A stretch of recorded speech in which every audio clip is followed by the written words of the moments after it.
Thank you for coming to this presentation today. It's very exciting to be back here at Dartington together with you all.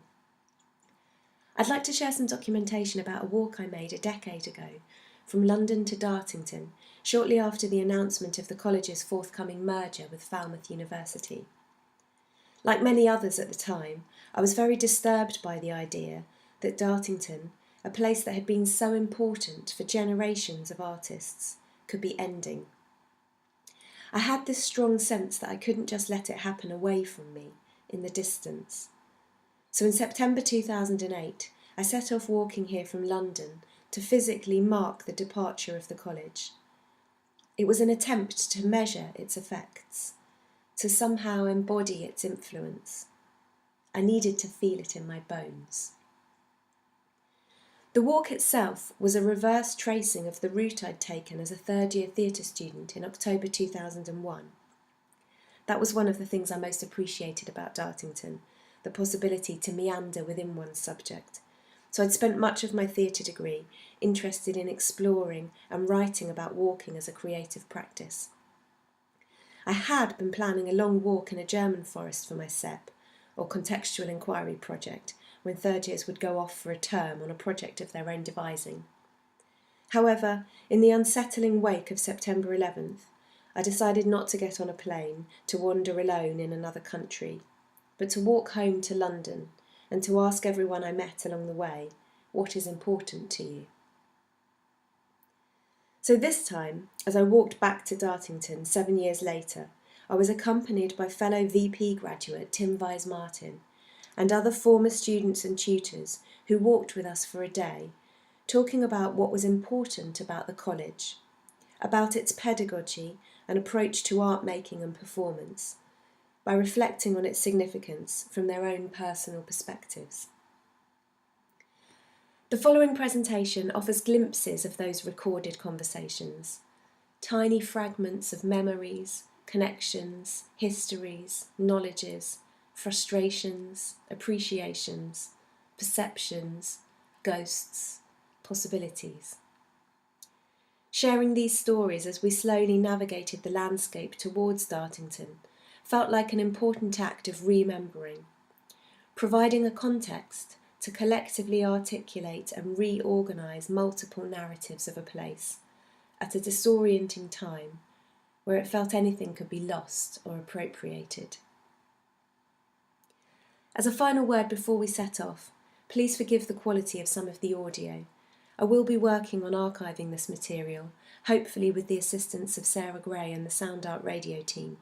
But for now, here it is in a fairly rough state. So let's begin. I realised on the tube on the way over that one, I'd never been beyond Southwark on the Jubilee line to this territory at all, nor had I seen this area since, I suppose, 1991, when we left Rotherhithe Theatre Workshop and closed it down. And I recalled that I'd begun work here in the first week of September in 1983, which must have meant this was just about the 25th anniversary of having started work here in Rotherhithe at Rotherhithe Theatre Workshop. The thing is, at the moment we've lost the place, which is a good place to start getting lost. And it struck me this was a way to begin quite nicely, by getting lost and trying to find the place that so many people used to work in. So it was a modest project. I think modesty was its key. It worked with lots of people, but it was very self-deprecating. Not as I'm talking about it today at all. To work here for 8 years with David was an absolute education, because nothing was allowed to stand out, and certainly the students weren't. There was no notion of exemplary technique. There was no notion of the excess. Everything was about a kind of recognition of a certain kind of fragility, frailty, partiality, because everyone's lives took precedence over theatre. It was a truly webbed, braided experience. I think many of the people making work here out-avant-garded any avant-garde years before anyone thought of this stuff. There was an effortless avant-garde about the everyday, because it was complex and because it had to do battle and engage and negotiate people's everyday lives.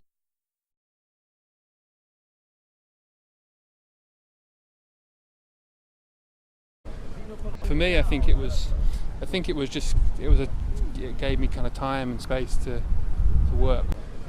One of the important things is that kind of idea of community and finding, for me, I found someone to work with, and this kind of collaboration to start there and kind of to be continuing now, sort of 11 years later, is a kind of, it's got to be an important thing.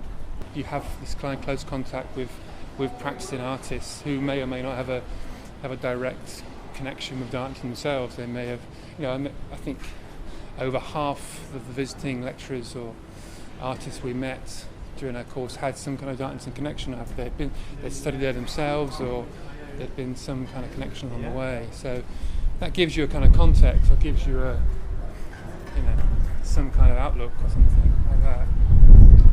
And especially in the arts, I guess pathways are clearer for other courses or other disciplines routes, but for the arts, I think sometimes it's less clear what when you are shoved out the other end.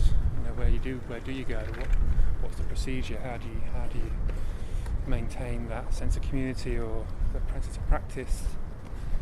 I guess a lot is down to an individual, but I think Dartington is good at equipping people like that.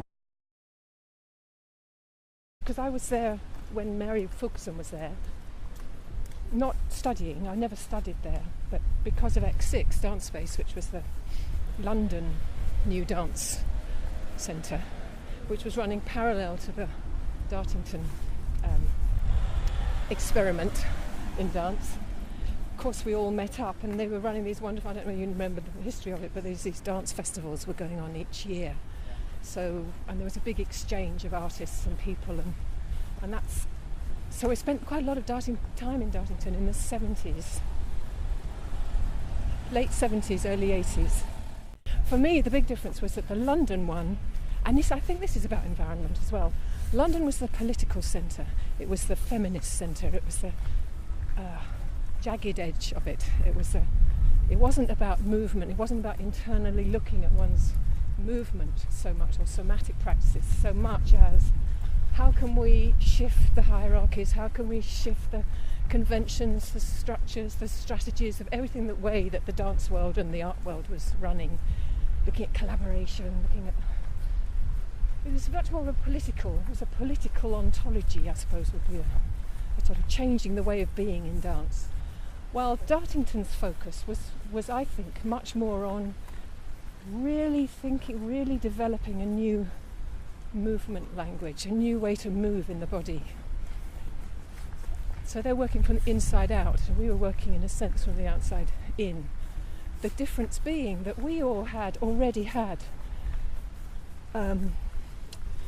finished or fallen out of, dropped out of very big professional lives already. So we'd already been in ballet and contemporary dance and blah blah blah. While at Dartington it was a training for people who really were working with movement for the first time in theatre. So the coming together, which happened at that time, was the beginning of what I call the independent dance scene. So you had the politics, you had the new ways of working, of bringing together, working as what I call a choreographer-led company, performing choreography, both the same, instead of always having a choreographer outside telling you what to do. And at the same time you had the new movement forms coming in. So those things got together with people like Laurie Booth, Yolanda Snaith, all of these early people at Dartington. And then that whole sort of independent scene began. If I think about the spirit of Dartington, I suppose I think of the incredible care and love, actually, of the teachers. I mean, if I think about somebody like David Williams or Alan or Sue Palmer, all of those people. I mean, Sue probably was the first person we had contact with 10 years ago, it must be almost. But all of those seem to me to exhibit a kind of almost insane level of care and love and interchange with their students, and way beyond what would be regarded as normal in most institutions. And that's amazing. I mean, that's I don't think I've ever come across that in any other institution, really. The level of engagement. there's a feeling of kind of ongoing dialogues there, which is so important. And and those are the things that I suppose it was always the unofficial part of Dartington, and those to me were the unofficial part, which was the most remarkable thing. I mean, the place is astonishing as well, but it was the quality of the listening, the quality of the conversations, and the quality of exchange between teachers and the students. All of those things, really. It's trying to find words for this sense of opening up to something that you don't normally experience in terms of like theatre, for example, or ideas as well. You'll be able to watch a performance with a sense of questioning, as opposed to a sense of like being given a good product or a nice funny piece or a good piece that makes you think about important questions, all those things won't matter so much. Of course, you can't prompt, you can't make anyone do that. But I guess that's what I got from Dartington, and that, which then goes into a whole series of other ideas, I think has become one of the guiding things in my life as a way of living. Actually,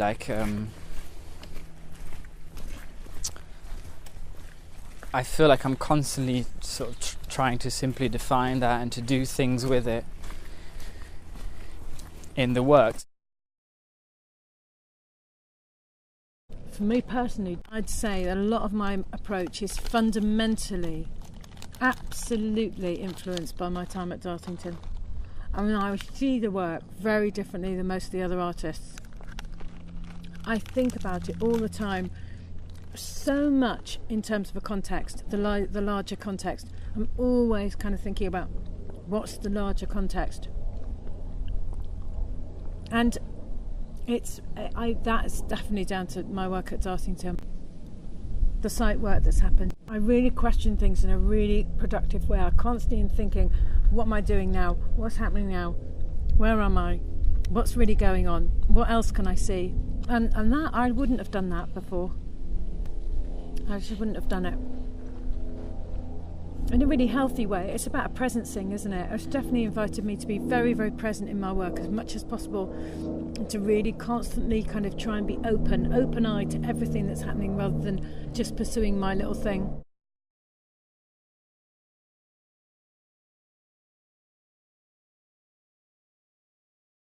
When you say Dartington's, kind of moving to Falmouth, I don't know how much of it will actually, how much of it will end up there in terms of a kind of a pedagogy. It's both developed there as part of the kind of ethos of Dartington in general, with its emphasis on the contemporary and the experimental, and that in itself, or that in turn, attracts people who want to work in that way and who want to teach in that way. But if you change the context, you change the teaching, you change the teachers. This is why a lot of people are not going to go to Falmouth, because they don't want to teach the way that Falmouth teaches. So it disappears basically.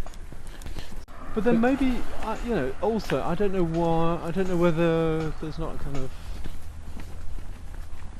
maybe you just take a more kind of realistic approach to these sorts of things. I mean, it happened at Black Mountain, it happened at Monteverita, all these places which, by their very nature, maybe this should just be short-lived. And the moment they become kind of bureaucratised,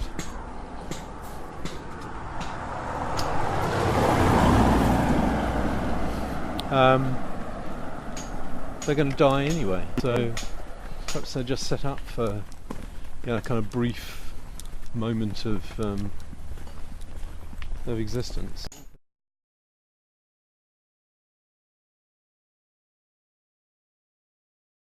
Well, I think for myself, I came to Dartington with very few academic structures in my head, and certainly not many qualifications. This is when I was a student. And I learned something about other parts of my brain, other parts of my soul that were about change, that were about expression, that were about learning, about life skills, that wouldn't easily be put into an overtly academic framework, but were ways of being creative, ways of surviving as a human being, and fruitfully and excitingly, really.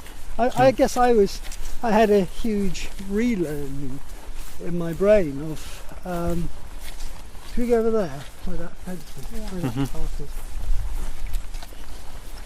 Ways of seeing, that well-worn phrase, ways of looking, ways of listening, ways of comprehending things, where doubt and ambiguity and implicit ideas as well as explicit ideas were actually a currency. And I guess I kind of learnt about that, and that it wasn't simply that ambiguity wasn't necessarily an avoidance of clarity, but was a kind of enrichment of ideas.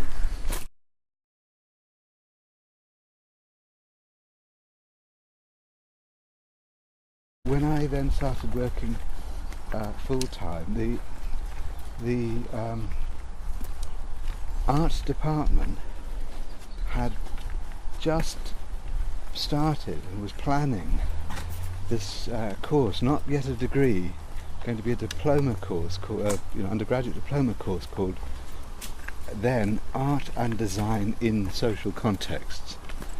And I sort of thought, well, actually this is an important idea, and the students need help, and for them to need help I better understand what on earth this could mean in my terms. And so for me that was like a beginning. What do you do in those circumstances?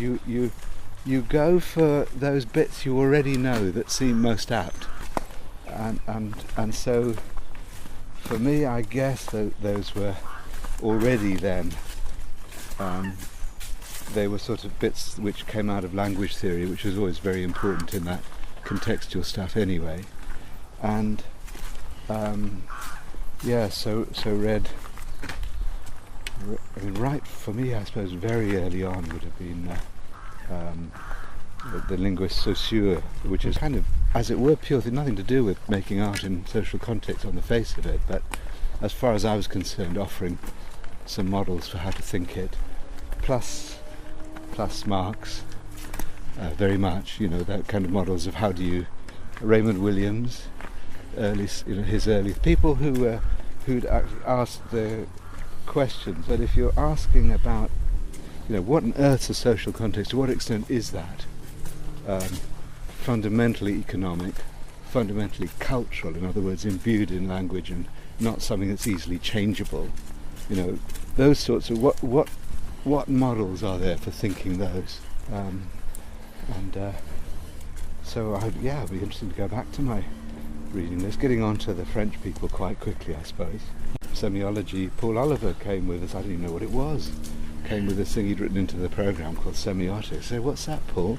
And found that I'd actually been reading some of it without knowing, So what I found is that without knowing it, I had my own instincts had taken me in the direction of what was a kind of a cultural studies book list.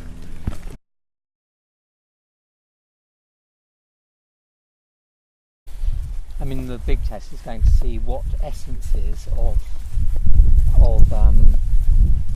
Dartington can transmit across to another environment. I mean, one of the things that I'm sort of aware of, particularly through kind of the walking practice, is the idea of psychogeography. The idea that a place becomes a resonator or transmitter of certain ideas, and that if they happen, rather like in a ritual site, if they happen again and again, they start to become embedded in the influence of the place, so that the original principle of Dartington being that art and agriculture, art and industry, were not separate, that they were intertwined, is very much the ethos of contemporary contextual practice, that the dividing line between art and everyday isn't there anymore, and that it's actually part of the agenda is that obviously within theatre, the theatre doesn't have to happen in a theatre, or visual arts doesn't have to happen in a gallery. It's not an approach which is broken down into historical periods or techniques, and it's very much, I think, there's a kind of open structure which at the same time has a very specific focus or a kind of paradigm, the kind of contextual project, the relationship to place and the whole site work and all of that, which is kind of a ethos underlying it, so everybody's going along that strand, but there's an openness which means both a tutor can teach to their kind of expertise, and according to they can bring in the things that are circulating in their work within that structure, but without it being defined by that. And so the student can then find their way through that, and it not have to be this like specialism that forces them into a kind of mold.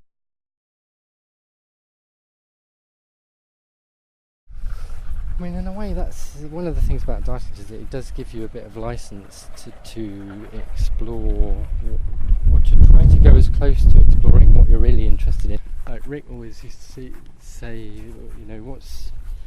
what can you write about that has the least apparent relationship to theatre that you're really, really interested in? So yeah, I got much more interested in those things that are very on the edge of the centre of performance studies or theatre history, or as a in terms of writing. Through Dartington I met and had very good contact with Tim Etchells and Force Entertainment, Greg and Gary, Lone Twin, Goat Island, and so with all three of those I've been involved in some aspect of their projects at certain times, and they're all things that I didn't know about before I came back to England, really. So in 10 years, it's completely transformed my sense of what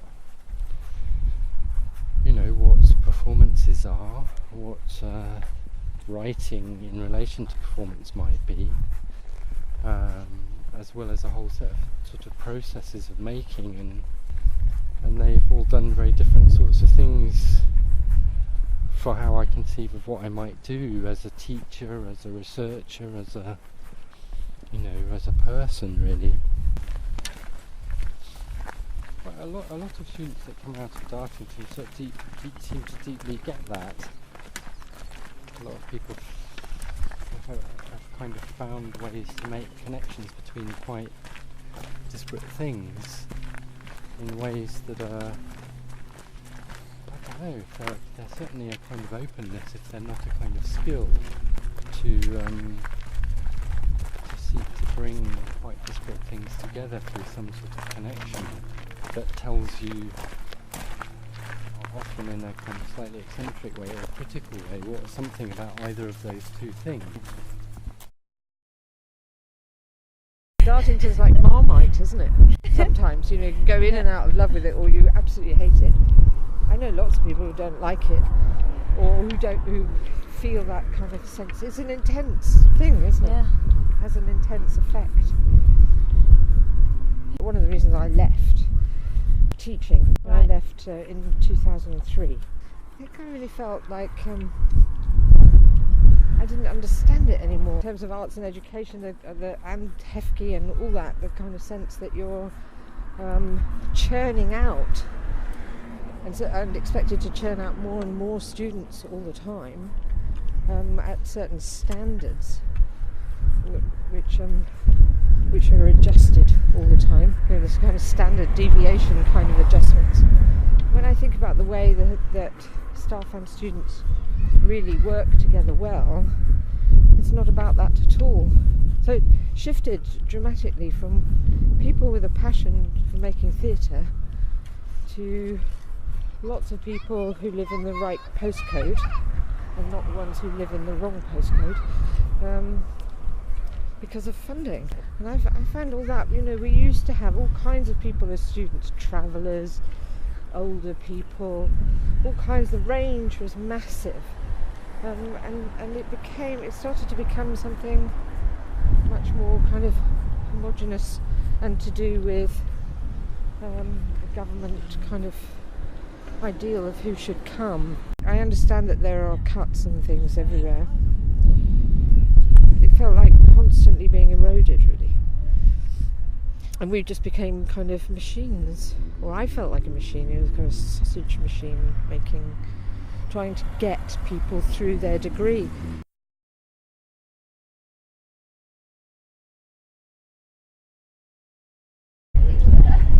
I don't know why or how you got to Dartington, but many students certainly post-Dartington have valued the experience of the campus as a place to reflect, as a place apart, as a place to work in an undisturbed way, and then to go out. Whereas some other places, I'm aware of students feeling an interference from a world they want to be away from while they're working on their own work.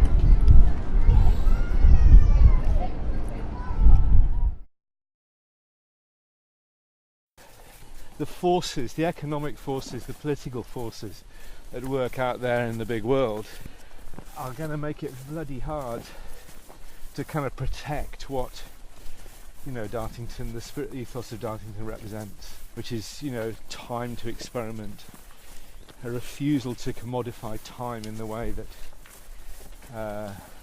other universities are obliged to do. And Dartington was never exempt from that, but it was more distant from it than most institutions. If you're going to work against the grain, if you're going to contest and challenge dominant paradigms of how one sees the world, then it's going to be perpetually tough for you. I think what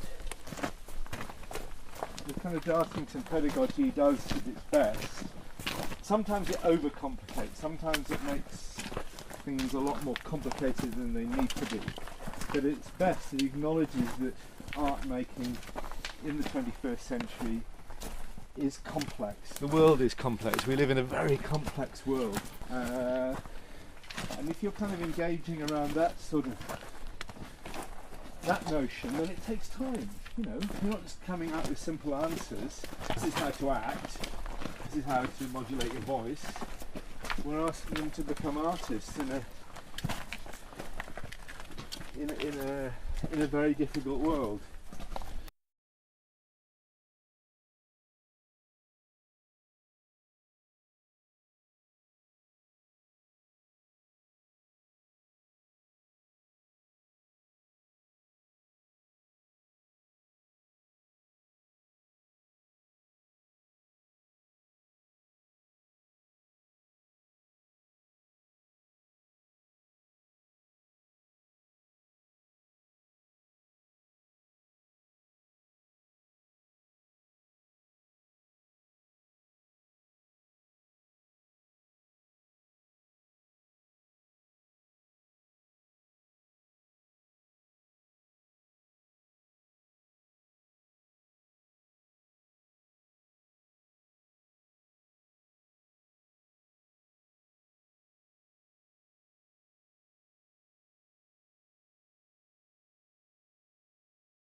There is always so much more that one could say.